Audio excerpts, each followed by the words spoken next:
how you can outsource all your problems away. And this is going to be a complete guide. So make sure you stay until the end because we're going to go over the why, the what, the how to, and every aspect of how you can do this today. And I'm extremely honored to have back on the podcast Joel Nelson. And Joel Nelson was actually the first person I ever had, the first guest I ever had on my podcast. And it was an absolutely amazing episode.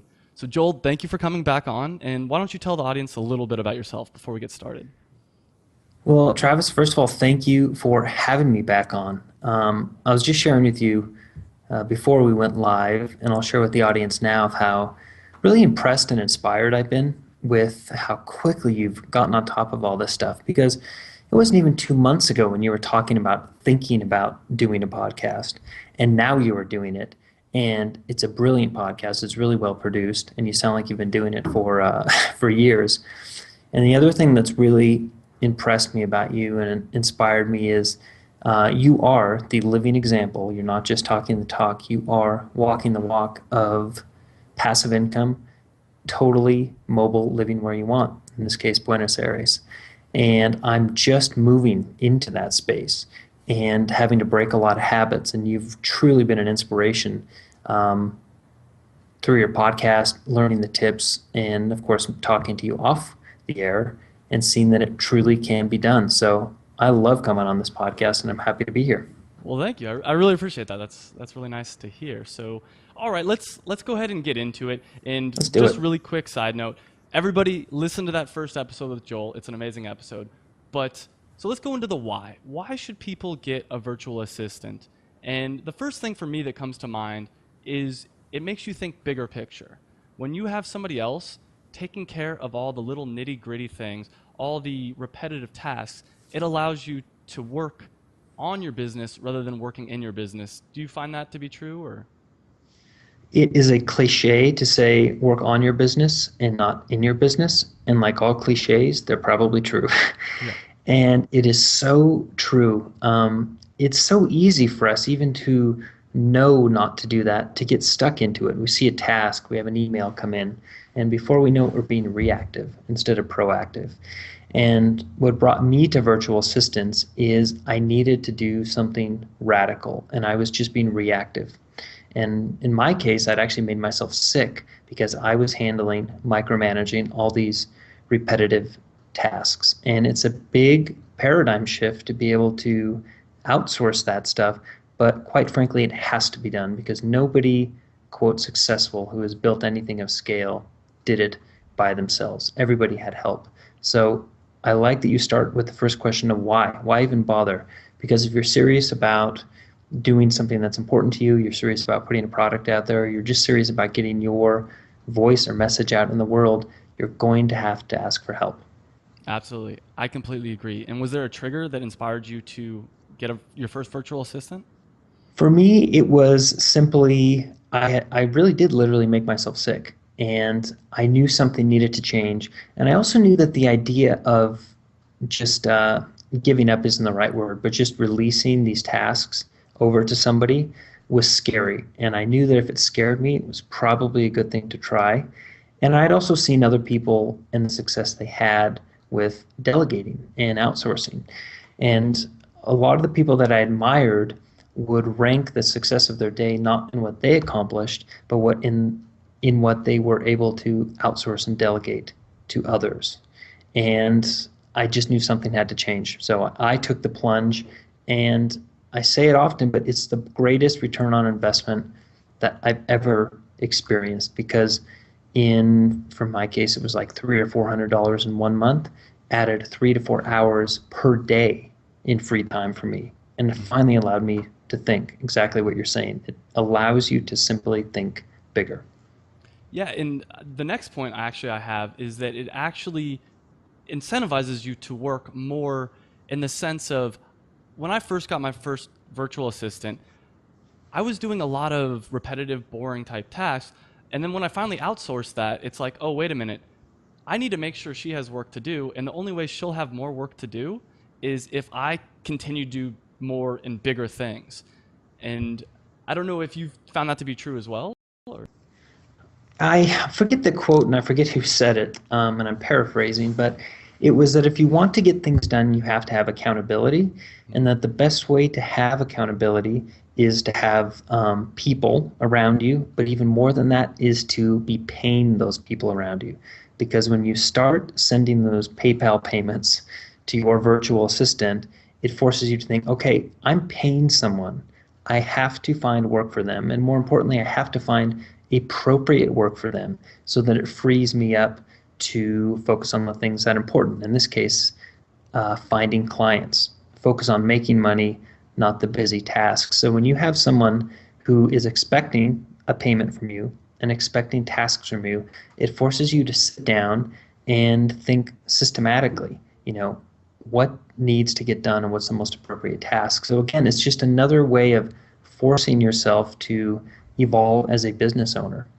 Yeah, I'm a big fan of the psychology of spending money to help influence you to work harder. And for me, it's really easy to spend a week, kind of not get anything done, especially as you know, I'm currently in Buenos Aires, and it's really easy just to be like, oh, I'm just going to go out with my friends and do this. But when I'm spending the money for 8 hours of someone else's time, if they don't Mm-hmm. have tasks, I've just wasted money. It's not just it's bad enough to waste your own time, but to waste your own time and money, it makes you realize how valuable your time is. I think it depends on your personality type. I heard in an interview the famous comedian Louis C.K. say that he always would spend more money than he should be spending because it forced him to come up with new material and new projects and stay motivated. And I'm by no means advocating spending above your means, but there is, as you point out, there's definitely something that happens when you are trying to get something done and you're paying someone to do it. It sure forces you to make sure you're not wasting time. Yeah, I think anytime. So actually, when I first started my e-commerce website, me and my mom got together and I told her, I'm like, look, we're gonna start paying for this. It was probably like $30 a month, whether we're selling something or not. And Mhm. if we're not selling anything, it's a lazy fee. I'm willing to pay $30 because I'm too lazy to put stuff on there. And that was one of the best things I ever did because then I knew, okay, I better get something on this website. So Mhm. that's why I highly recommend. That's another reason why I highly recommend the VAs is to force yourself to go out and be productive. Absolutely. And I think we'll also talk about later in the podcast. It's one thing to be forced to be productive, but it's also another thing if you just dive into using a VA and you don't know why you're using them or what you're using them for, what they're best used for, you can also get incredibly frustrated incredibly quick. And I think we'll talk about that in this podcast about making the best use of that experience, especially for your audience. So if they're unfamiliar with working with a virtual assistant, they don't spend 2 or 3 months, having to pay to learn. They can jump in kind of at the deep end and start seeing results quickly. Absolutely. And so the third reason I have for the whys is you're not good at everything. I don't care who you are. It's something that's hard as a young entrepreneur to realize, but some things I'm not that good at. For instance, I'm not the best video editor, and I recently started having my VA do some video editing for me, and she came back and she said, "Sir, you didn't tell me to balance out the audio channels, but I think it's probably a good idea." And I listened to the difference, and it was amazing. And there's so many things like that I think you need to know what you're good at to be effective. Well, there's two things. One, there is, as you point out, we can never be the best at everything. And the other point you make is that there's things that we don't know. So there are things we don't even know about, in your case, video production and balancing audio, that if we tried to do it ourselves, A, we would waste time, and B, we would make an inferior product. And again, it takes a lot of courage to put up your hand and say, here's a list of things that I'm good at, but here's a way, way, way bigger list of things I'm not good at. And I need to find the right person to assign to that task. And I think that's the difference between a beginning entrepreneur and a successful business person, 100%. So the next thing I have is that getting a virtual assistant or really hiring anybody in any way, it really makes you shift your mindset. It shifts you into thinking algorithmically, meaning, and by that I mean that you have to formulate things. You can't just tell someone, hey, can you get this done for me? You got to realize how do they get that done? And I think it makes you force into thinking into batches almost, thinking of things as a formula. So I will tell my VA, all right, I want you to do this, this, this, and this. And sometimes as I'm saying out this formula of things, I realize, hey, wait a minute, there's a quicker way to do it. And I think that mindset shift is extremely important in an entrepreneur or anyone doing anything in life. You're the first person I've ever heard use the phrase systematically and algorithmically when talking about a VA. And I'm so happy to hear it because my background in the financial side of things is as a systematic futures trader, which is just a fancy way of saying using algorithms or if then statements in a computer to find patterns in commodity markets. So exactly what you're saying is correct. It forces you to think in if-then statements. If I need this done and it gets done, then this will happen. And as you start to think that way and just grab a pencil and paper and write out these tasks, you quickly realize that maybe your tasks are mixed up. Maybe there's a better order to the tasks. Mm-hmm. Maybe you're thinking in a non-linear way and you need to get more linear, especially when you're explaining something to a VA. And if you can distill what you do and what you need done to a series of if-then statements for your VA, a series of check boxes, not only do you make their job way easier, but you're way more efficient because A, you can see what's getting done and what's not getting done, and you can begin to develop systems. And once those systems are in place, you can accomplish some amazing stuff really quickly. And one example of this is actually one of my favorite examples of this that's extremely simple, but I don't know if you ever saw the movie Pursuit of Happiness with Will Smith. Yes, yes, based on a true story. Yeah. So Yeah. one of the scenes, Will Smith is making cold calls to a bunch of different people. Hmm. And his goal is to make, I think, like 200 calls or 200 calls a day or something, just way more than anybody else. So there's a system to it, right? He dials the number, talks to them, hangs up the phone, picks it up, dials the number again. And what he realized is you don't need to hang up the phone. That wastes 2 seconds. Each call that wastes 2 seconds. So instead, he'd use his thumb to push that button down to hang up and then dial the next number right away. So it'd only be 2 seconds every time, but that adds up. And the same thing happens when you're hiring someone else. You look at it in a different way and you say, hey, wait a minute. Each time they do this unnecessary step, it takes them 2 seconds or whatever. Maybe they don't need to do that. And I think that's one of my favorite examples of this. And to take that from the theoretical into the practical that we can all relate to is the first thing I assigned to my VAs was email and creating filters and systems and rules within email. If it's spam, it goes into this box because all those clicks, you think, well, that doesn't take any time to click delete on spam or add to this box. But if you do it every day for a year, that's serious time that adds up. And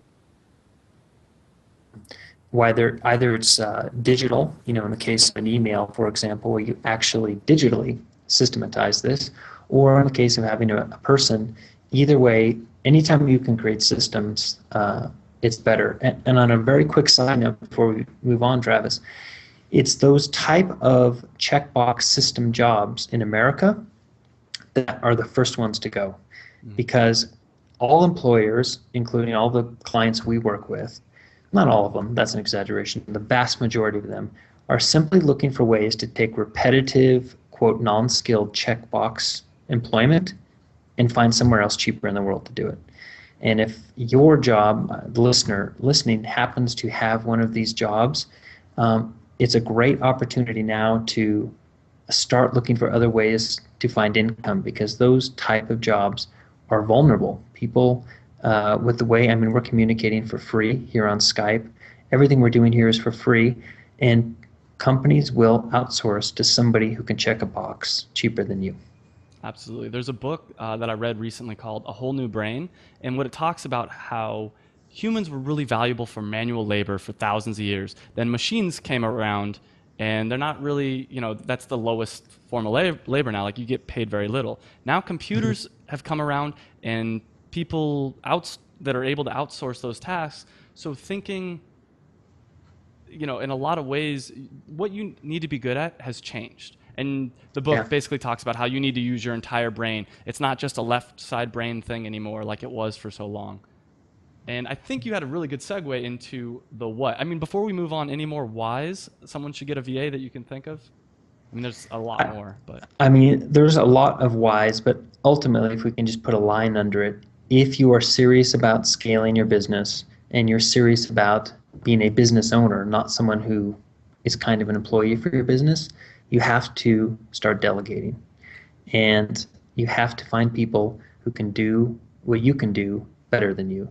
And one of the things I focus on in both my businesses is I try to find a way to make myself redundant. I mean, that's really what I want. I want to be able to fire me. That's the ultimate goal.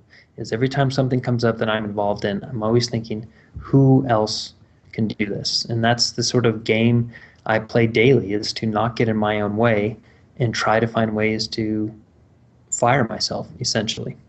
I'll actually expand that, not to just even business owners. I truly believe anybody, if you understand the value of one of your hours. I had a friend recently who I was talking to who was doing video editing, and he's like, God, I hate this so much. And he makes decent money. It was video editing for fun on the weekends, but he absolutely hated it. I'm like, if you hate it so much, why don't you hire someone else to do it? He's like, oh, I'd pay $50 an hour. I'm like, I can find you someone for a lot cheaper than $50 an hour.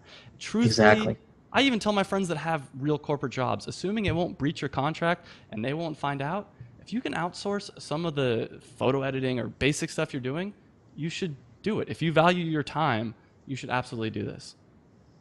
Well, I didn't want to go down that rabbit hole, but you're absolutely right. If you do have one of those jobs, audience members listening, where you get paid an hourly wage to check boxes, so to speak, there are ways right now, and we'll name a couple of these resources, I think, later in the podcast, where you can outsource that stuff. And I'm talking about, let's say you have a temp job and you're paid $10 an hour to build a presentation. You could outsource that on Fiverr, find someone for $5, find someone in the Philippines who could probably build a better presentation than you could Yeah, for $5. absolutely. So let's get into the what. And you said Okay. that you have some of the people, some of your virtual assistants answering email or like filtering through your email for you. Mhm. And that's actually something I was going to say is anything that's done over and over again that you can build some kind of algorithm, once again, just some kind of formula to it, that is something you should definitely take off your plate and have somebody else doing. Do you have any other examples of similar things? Well, I try to find examples everywhere, I should say. I try to find internal tasks everywhere. But for example, this podcast that we're doing. So I began editing my podcasts myself. Because it was kind of fun, and it kind of interests me. But again, not unlike your friend with the video editing, I quickly realized, hey, this isn't that much fun anymore. It's taking a lot of time, and I'm basically doing the exact same thing. So what I did is, and I think we'll talk about this later under some of the resources you can use, is I created a video, basically an instructional video on how I wanted my podcasts edited, and it was one-time work, which is another concept we should talk about. Is I think as entrepreneurs, we should try to find things that we can do one time and then outsource to be repeated, or products that we can build one time and can be sold many times. But by recording that instructional video, again, with free screen recording software, it forced me to, again, get systematic in my thinking. What is the actual step-by-step process to edit a podcast? And then B, organize it into a format where anybody in the world who assumingly speaks English can do this task. So email, podcast, blog post, depending on whether you want it to be your voice or not. Anything that's repetitive, which is most things, if you really think about it in your daily life, can surely be outsourced. Yeah, one of the things I have my virtual assistant do for my company is posting to the blog. So basically, what happens is I send out emails to dance studios, and then from there, she responds to them, sends them off to a writer, and then when we get them back, she takes care of putting it on the blog, putting the photos in, creating a social card, which is something I share on Facebook, like an image I share on Facebook, emailing them, telling them it's posted with a link. And the crazy thing, and this only really recently occurred to me because I hadn't really been paying attention in a long time, it's completely automatic. It's like I drop a little bit of fuel into the system and it just goes. And Mhm. it's one of the coolest experiences ever because I'll look through and see what she's doing and it's perfect. I mean, it's just as good as I could do, but it takes me zero time once I've explained it to her. So And there are a ton of opportunities maybe we can talk about later in the podcast where, really anybody in the US, and I guess we already hinted on it with even those people with quote corporate jobs, can find ways to outsource far more than they think and can even build businesses around it. I'll share an example maybe later in the podcast of what was traditionally a US based domestic business is totally doing an overhaul and outsourcing their work. And it's creating more jobs, contrary to what many people think domestically, and is boosting the revenue by 10x. So we can talk about that later, but let's stay on your interesting. task of Okay. so a little teaser for the end audience. Yeah.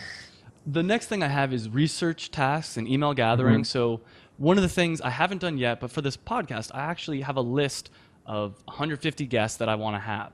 And I'm going to get Exactly. a VA to basically say, tell me how I can contact them, tell me, what their website is, tell me what information I need to know when I contact these people, and just that's it. I don't want to have to go through 150 plus pages trying to find emails for these people when there's someone else that can do that for me. It's You nailed it. I was going to share that example. That's yet another task that I originally outsourced to my virtual assistants when I started down this path was I didn't even give them a list. I said, go through all the entrepreneurial business podcasts on iTunes and create a Google Docs spreadsheet free of the name of the podcast and the contact information with the contact email and, if available, contact phone number. I then wrote kind of a boilerplate email and then asked them to substitute, obviously, different first names depending on the person. And so I took a task that, I mean, I couldn't even guess how long it would take for me to find, I think it was 70 plus podcasts, guests, contact information, put it in a spreadsheet. And it was done in 48 hours nice. for maybe 2 hours a day is what they got it done in. So, I mean, it's tasks like that that, again, repetitive checkbox tasks. You have to find those in your business and know that you kind of have to outsource that stuff if you're going to get serious. Yeah, and one thing I just want to note, this is a random side note, but Mhm. have you heard of mail merge? So I use Thunderbird, and there's this extension called mail merge, which you can create a spreadsheet and you can say, all right, let's say you have 50 lines on the spreadsheet and you have 50 first names, 50 emails, 50 random things you want to say, and it'll substitute. Let's say you say star first name star, it'll substitute that first name, or star email star. And so I think by hiring virtual assistants, it also made me realize that some things I'm trying to hire for virtual assistants, you may even be able to replace through computing software. And it's another one of those algorithmic changes, but I figured I'd just share that little bit there. So also, I I love it. think, yeah, it's Merge. important to think not just what can I outsource, but what can I have a computer program do for me. And I can't even tell you how many times Control F and replace has saved me hundreds of hours of work just because I think slightly different. So another thing is, if you use the star character, the asterisk, in an Mhm. Excel spreadsheet, let's say you have a word, use a star, it's everything before or everything after. So like if you wanted to replace everything after the letter L, for instance, it'd be L star replace. So anyways, that's just a random side nerdy moment for me. But there's a ton of stuff that you can use computers too for. So let's get back onto the virtual assistants. But I think the next point I really have is, truthfully, you can replace any task. I think that any task that would take someone less time than the amount of money. I'm gonna redo that part. I think you can replace. I think you can hire a virtual assistant for any task if you know what one of your hours is worth, and it would take someone less money to do that than it would take time hour for you to do it. You should hire someone to do it, basically. I think that's absolutely true. And I'll even go so far as to say, even if you're hiring someone for more than your time is worth, maybe you're just using that to buy some time. I Hmm. mean, if you think backwards and think, this is going to net cost me $10 an hour more than if I was doing it. But with, say, I'll free up 3 hours to come up with a vision for my company, a mission statement, a list of plans and tasks. Is it worth you spending $30 to have that time in your life as an investment in the future? So yeah, sure, it's a no-brainer if you can find someone to do it less for less money than you. But there are occasions when I've hired people and it's cost me money, but it gave me the space, the free bandwidth in my brain, so to speak, for me to get stuff done. Yeah, absolutely. And but I think, just to reiterate, I think a lot of people don't realize that their time is worth money. For instance, the other day, a friend of mine asked me to help him out, and he literally just had me sit there and hold a light. And I wanted to Yeah. tell him, I didn't tell him, I should have told him, but look it, you could have bought a bag of sand to replace me, and it would have cost you probably $3, $4. My per hour rate is more than $3 to $4, so keep that in mind, that your time isn't unlimited. In fact, it's more valuable than money because you'll never get it back. It's a fleeting resource. Boy, that's the other thing. It depends on how far you want to go down that philosophical That's it. Yeah, rabbit that's a hole. But whole I'll another one. speak very quickly for myself that as an atheist, I do believe that this is it, man. This time we have is it. And I think when you start thinking about that, you don't have that much time on this planet and it's finite, it really forces you to ask questions about how you are spending that time. And you can ruffle some relationships and friendships when you start thinking that way, as you just said. And when you have to have those conversations with your friend, like, hey, you're my friend and I love you, but let's be honest, a sandbag Hmm. could solve this problem right now, and I'm trying to get stuff done. So Yeah. I cannot help you right now.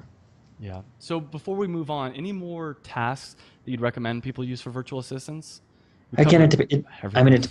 it depends on your business. I'll very quickly share with you, for example, one of the clients that the girls in the Philippines and Zen Virtual Assistants is helping right now. He has a hedge fund like mine. And so his monthly task list includes just about everything we've talked about. They built two websites for him for a fraction of what it would normally cost. They're managing his email. They're doing basic replies to his email. They've made a list of over 100 podcasts that he can be a guest on. They are creating a video series for him, editing intros, outros, mixing the video. They're doing a podcast for him. There's they're building an app for him. I mean, there's just basically anything can be outsourced, specifically outside of America. And rarely is there a drop in quality. I mean, much of the software that you and I are using right now to record this interview was developed outside the US. Yeah, I mean, absolutely. in India or China. So it's just the reality, and we could go down the political and ethical questions about it, though it's just reality. The tide of opportunity is flowing out of the West and into the East. And with technology, free technology, and globalization, it's just silly and stubborn to not take advantage of it because it's there for everybody. You don't have to be a Fortune 500 company. Anybody with Skype and an internet connection can find ways to make their lives easier. I want to expand on something you said. And since I started traveling, one thing I've realized is the whole let's not outsource things is kind of like an us against them mentality. But the truth is, we're all one big world. We're all one big system that's working together. Maybe 50 years ago, before the internet, there was a little bit more truth to the us versus them thing. But the truth is now, if we can make the world economy better, that's amazing. That's what we should be going for. Is not just the U.S. economy, but the truth is, like you said, it does help the U.S. economy because I wouldn't be able to afford to pay someone in the United States everything that my virtual assistant's doing, and hence my business would not be growing, and we would not be able to hire the people in the That's United exactly States right. that we're hiring. So, And that's what people don't understand. What good does it do an American business if labor or talent is so expensive that they can't even get their business off the ground? And it's I'm glad you just made your exact point that you started a small online business, a manufacturing business that, by the way, audience, is manufactured in the US because it's important to you and your family to do that. But because of your smart use of virtual assistants outside of the US, You were able to grow that business. And now, guess what? You have so much demand that you have to circle back and hire people in the US. So if you weren't able to outsource and take advantage of those efficiencies, there would not be a job in the US. In Absolutely. your case, you quite literally have created a job for an American by outsourcing a few silly things to somebody outside of America. And that's not propaganda. That's just, how it works. It doesn't do a small entrepreneur US business any good to not be able to afford to hire somebody. Absolutely. No, I'd still be doing all the work myself, and we'd still be 6 months behind where we are, at least, if not more. So now that we talked a lot about the what, let's talk about some of the how to. And first, let's go over some of the temporary things. And I think personally, the easiest, the most like dip your toes into the water way to do it is Fiverr. And have you Totally used agree. have you used Fiverr? I love Fiverr. I still use Fiverr. And even as a company, as an outsourcing company, we have used Fiverr to sort of outsource our outsourcing. So Fiverr is a great place to start. And one, it's just a really beautiful design on the site. It's such a cool idea that you can connect anybody in the world for a task starting with $5. Though I would very quickly add a bit of caution to the audience. Just because it's called Fiverr and the tasks start at $5 does not mean all those tasks are $5. So make sure when you are communicating with that person that there's a clear understanding between the service provider and service buyer of what the total cost of the task is. Yeah, and another thing, I've had some great success. I've gotten people to write 500-word articles for $5 that were great. I mean, they were exactly what I Mhm. wanted. And I think sometimes English majors will go on there just because they like to write. But also, Mhm. I had a friend who had a logo design on there. And the truth is, if you're paying $5 for a logo, you shouldn't expect that much because logos cost a lot more than that. And he hated it. So know what you should outsource and what you shouldn't. I think random one-time quick tasks and look at people's ratings. If they have good ratings, it's generally a good sign that they're doing something right. Mhm. I think that's an excellent point because now that I think about it, all of the successes that I and the team have had sort of outsourcing to Fiverr have all been to those services that were far more than $5. I mean, there are people who are promoting on Fiverr, but ultimately by the time a job was done, it was well in excess of $100. And it's really interesting that coincidentally, I tried a logo design on Fiverr, as you said, and it was a really disappointing experience because you're quite right. It really does take more than $5 to generate a really cool professional logo.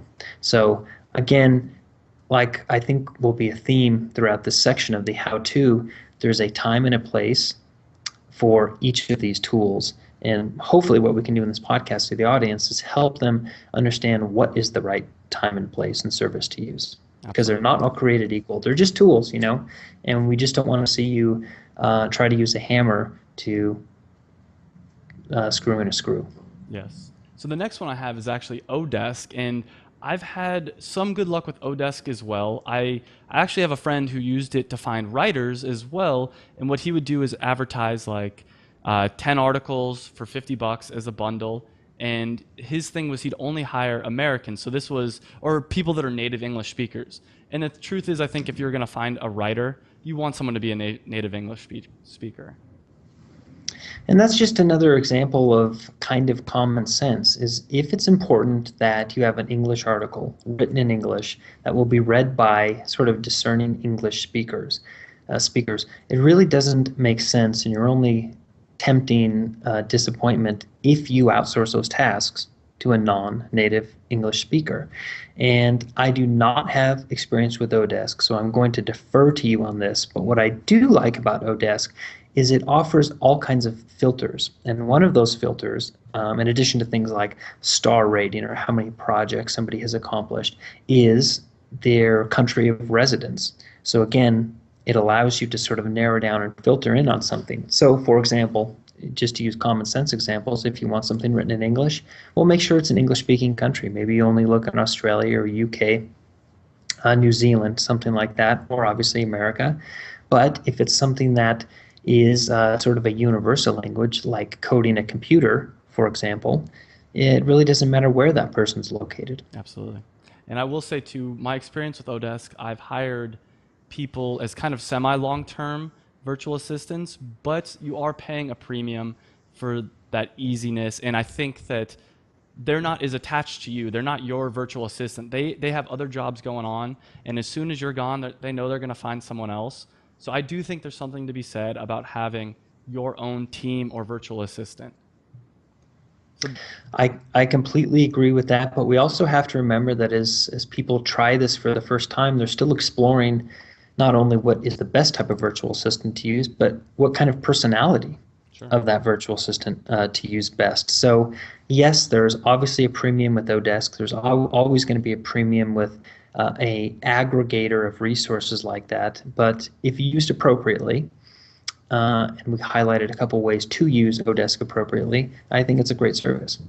Yep. And the next one I have is Elance. And I want to say that both Odesk and Elance were the first way that I kind of dipped my toes into the water. And I do recommend it because you can kind of put a fixed price on things as opposed to just being like, hey, I don't know what to expect. So you can kind of hedge your losses. And with Elance specifically, I recommend Elance for more fixed price jobs and Odesk for more hourly jobs. And with Elance, what I did is hire somebody to do some programming for my website doing JavaScript. And I told him, I'll pay you $20 to get this done.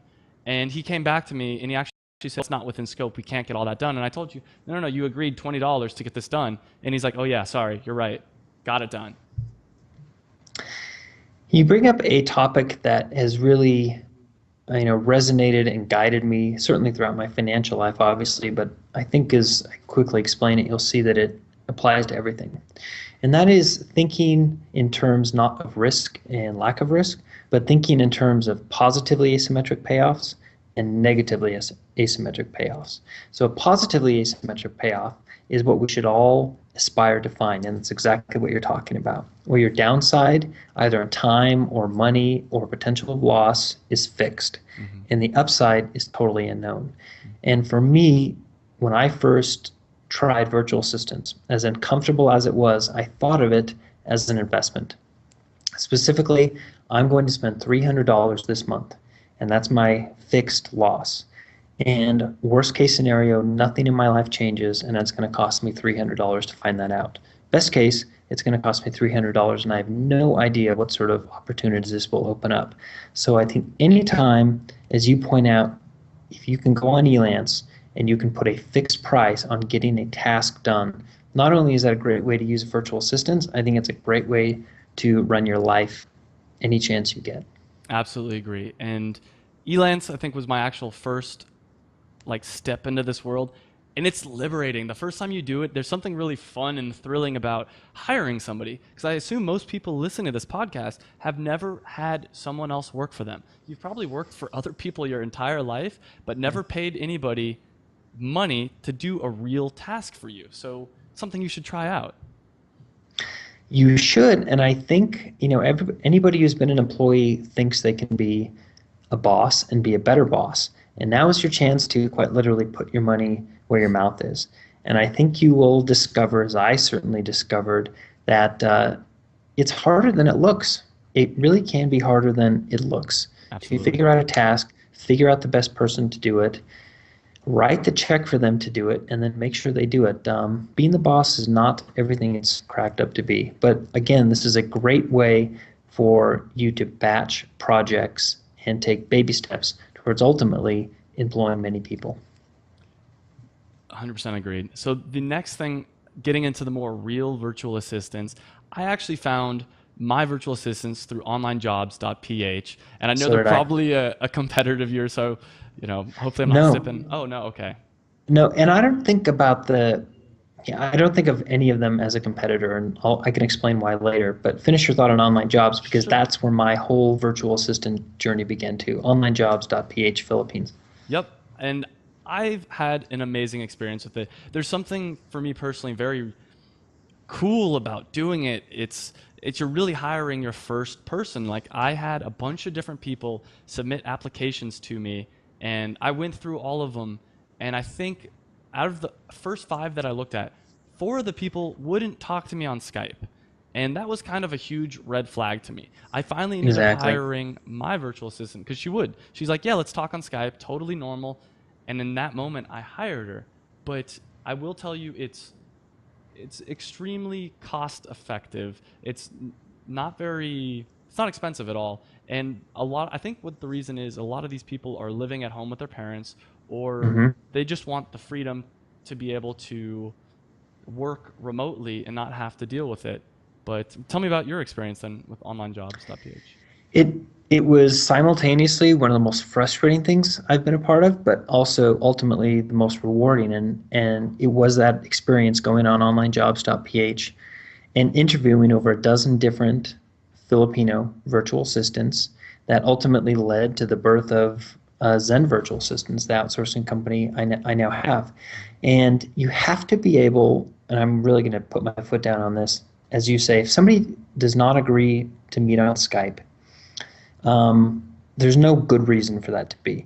It's either because maybe their internet connection isn't very good, they might live in the rural Philippines, in which case, as much as I certainly, and I think a lot of people want to help people living in rural Southeast Asia, we at the same time are still running a business here.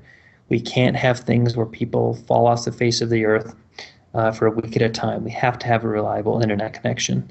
And the second thing is maybe their English isn't particularly good. For example, I remember I interviewed one virtual assistant, we exchanged some emails, and her emails had excellent, perfect English. But when we spoke on Skype, her English was nowhere near perfect. And I think what was happening is she was having somebody translate those emails and bring them back and send them back to me. And it's the face-to-face time that really connects people. And I knew, the old saying, love at first sight. This was professional love at first sight. But when I met Penny, who later became the managing director of Zen Virtual Assistants, I just knew it because she was so smart, she was so articulate, she was so professional. It was such a no-brainer experience. So again, it really costs you nothing, audience, to go to onlinejobs.philippines, and I recommend the Philippines for a number of reasons, and interview these people and talk with them on Skype. And at worst, it's a cool cultural experience where you're talking to somebody on the opposite end of the planet. Absolutely. And I do highly recommend that for anybody that's trying to get a full time one on one virtual assistant because it is so cost efficient and at the same, but I will warn that you're right. I've been told by many people that I got lucky. I don't think it was Yeah. purely just luck. I think I took a lot of measures to screen them, but at the same time, sure, it is a little bit of luck. And on a personal note, you just reminded me of something. I really don't like having power over people. I actually, and of course, don't like people having power over me.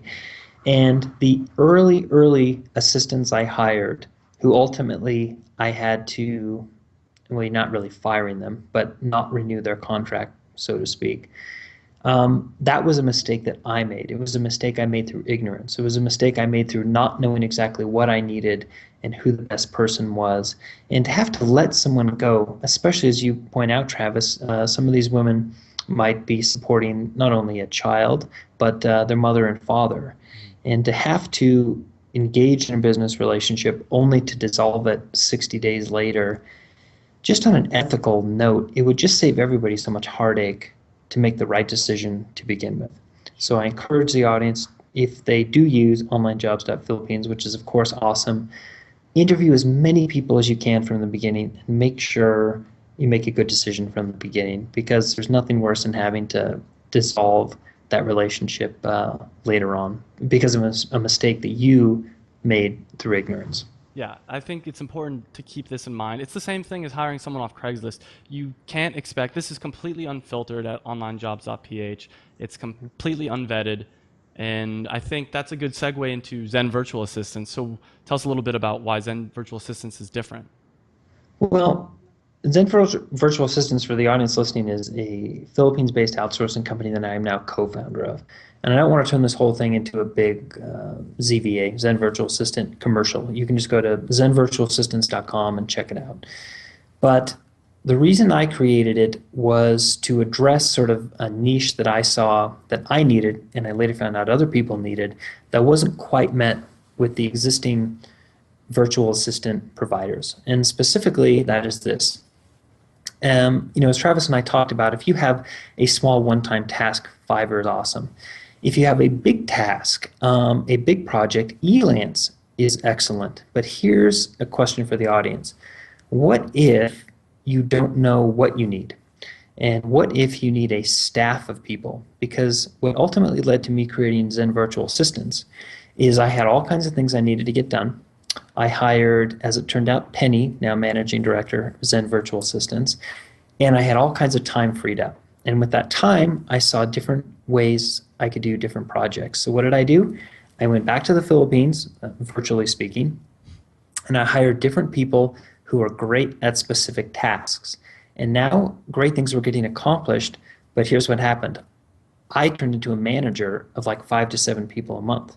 So all the time that I had originally saved by outsourcing to my first virtual assistant, I had somehow, ironically, created more work for myself because I had turned into a manager of people doing different tasks, a manager of people who are invoicing me on different days, a manager of people, some people in the Philippines were working US hours, other people were working Philippine hours, and all of a sudden I created a mess for myself. So I created Zen Virtual Assistants as less of a, quote, virtual assistant finder service and more of a staff rental service, meaning if you have a big and multiple and diverse tasks, and I'll give you a specific example in a second, then that's where I saw a great need for Zen Virtual Assistants. There's a great guy who has a virtual assistant company, Chris Ducker. You'll find him anywhere. Just Google Chris Ducker. And he has a site called, I think it might be Virtual Assistant Finder. And for 300 or 400 bucks, you fill out a bunch of questions, and he finds you a dedicated virtual assistant for your task. And I think, and I've actually never met him, I think it's an awesome service. But the only problem comes up is, A, what if you've never managed anybody before and you need a team to get stuff done?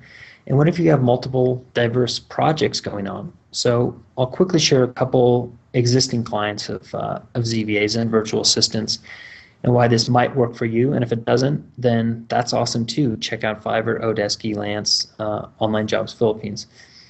But one of our clients is a racing driver. And he has a company that he pays to handle all of his public relations.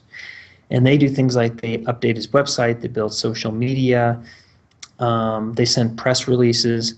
But his work, or his need for that work, is only about 6 months out of the year. And in addition to that, it's a domestic-based company, and they're kind of charging a lot relative to what they could have done. Again, another example of things that are checkbox in America can simply be outsourced to countries like the Philippines that are checkbox for cheaper.